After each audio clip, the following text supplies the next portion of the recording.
اعوذ باللہ السمیع العلیم من الشیطان الرجیم من حمزہ ونفخہ ونفثہ۔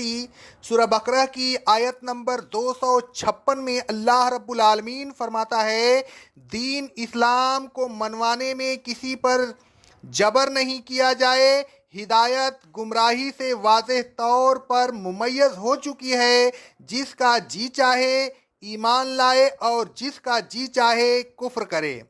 ہاں، جو شخص طاغوت یعنی غیر اللہ کے الہ ہونے کا انکار کرے اور اللہ پر ایمان لے آئے تو اس نے مضبوط حلقہ پکڑ لیا۔ وہ حلقہ ایسا ہے کہ کبھی نہیں ٹوٹے گا۔ اللہ سننے والا اور جاننے والا ہے۔ شان نزول حضرت عبداللہ بن عباس رضی اللہ تعالی عنہ فرماتے ہیں، رواہ ابو داؤد کی حدیث ہے، سند صحیح سے، اسلام قبول کرنے سے پہلے جب انصار میں سے کسی عورت کے بچے زندہ نہ رہتے تو وہ یہ نظر مان لیتی تھی کہ اگر بچہ زندہ رہا تو وہ اس کو یہودی بنائیں گی۔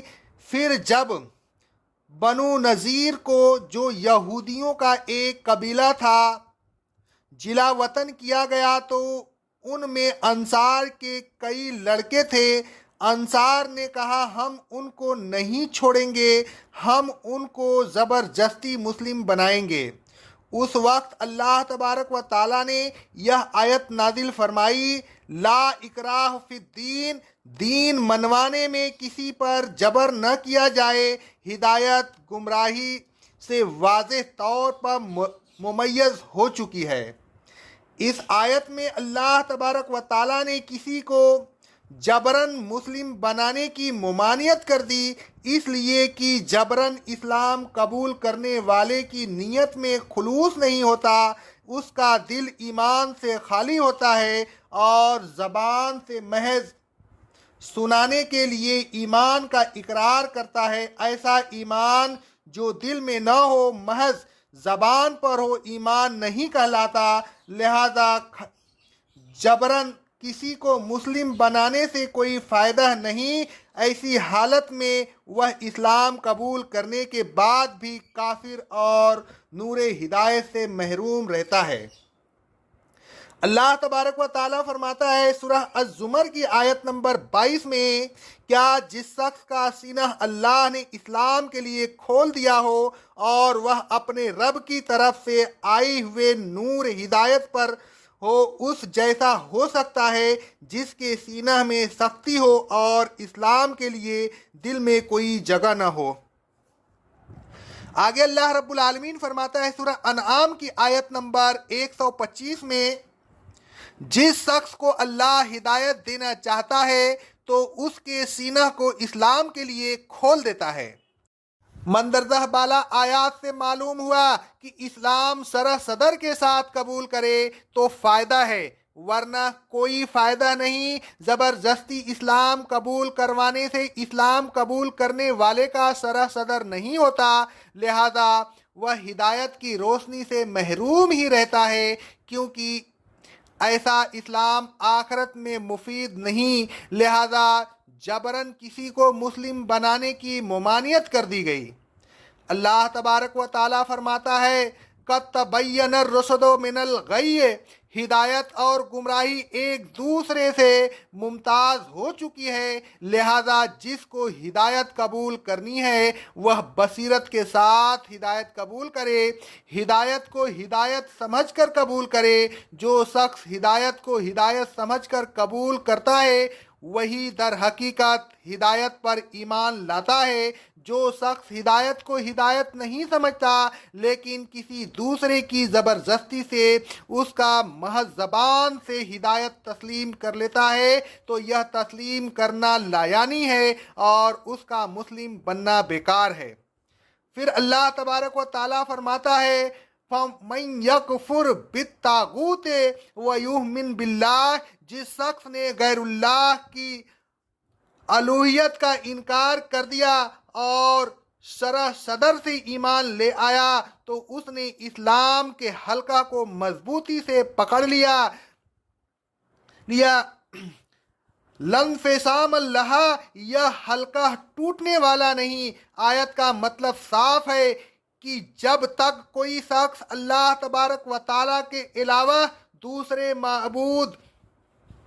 معبودوں کا انکار نہ کرے، پوری طرح توحید پر قائم نہ ہو جائے، صرف اللہ تبارک و تعالیٰ اکیلے کو الہ برحق معبود حقیقی، حاکم و متا، شارع و قانون ساز، مشکل کشا و حاجت روا، سمیع و بصیر، نگراں و ناظر، حی و قیوم نہ سمجھے، اس کا ایمان لانا بیکار ہے۔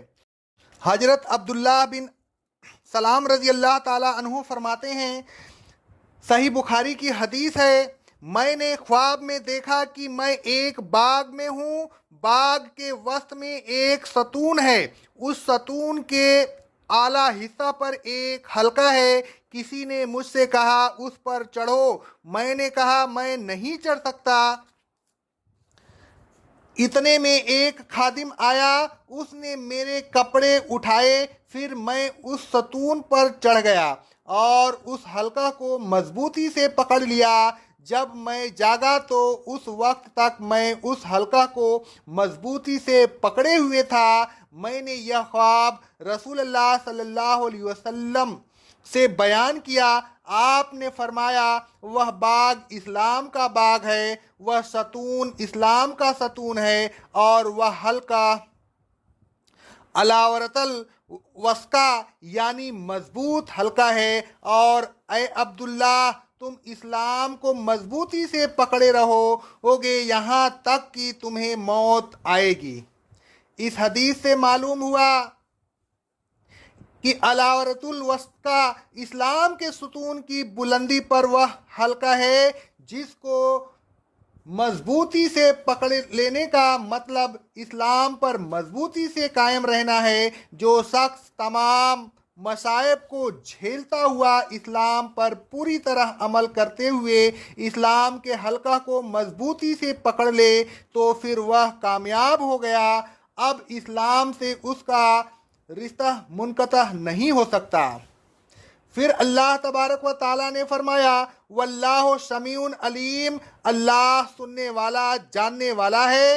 جو لوگ اسلام کے لیے کسی پر جبر کریں گے تو اللہ تبارک و تعالیٰ ان کی باتوں کو سن لے گا اور ان کے جبر و اکراہ کی انہیں سزا دے گا، کیونکہ انہوں نے جبر و اکراہ کر کے اللہ تبارک و تعالیٰ کے حکم کی خلاف ورزی کی۔ اور جو لوگ بغیر سر و صدر کے ایمان کا اقرار کر لیں گے تو اللہ تبارک و تعالیٰ کو ان کی نیت کا علم ہو جائے گا، اور اللہ تبارک و تعالیٰ ان کو ان کے ایمان کا کوئی معاوضہ نہیں دے گا۔